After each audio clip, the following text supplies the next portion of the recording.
You have an update created. Now, how do you get it into a client account? There's a couple of ways we can do it. So the first way is in your update editor, you'll come over into Partner. And from Partner, you can push to client accounts and you can add your managed client account here. Now, a couple of notes on how this works. It will push the update to all users in that account and it will push it on the launch date. So something to keep in mind. Now, if you want this update to be put into a package, let's walk through how to do that. So, like with process rules, putting an update into a package requires a tagging system. When you've created your update, you'll come into tags and you'll create that tag in here.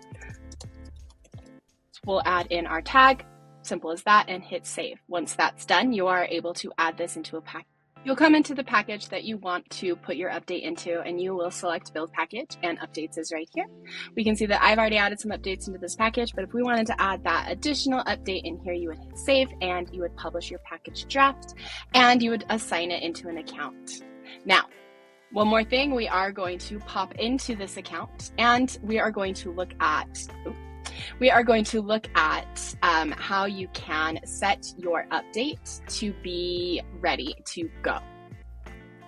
So once you're in your client account, you are going to come over into updates themselves. And as you can see, anything that we installed with this package is in a staged launch date status.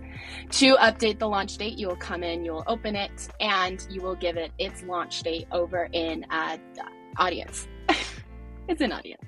In here, you can set your launch date here so you can remove it from that stage and it will go live for all users in this account. Or if you want to bring it down to specific users, you can do that here as well. So that's how you get your updates into your client accounts.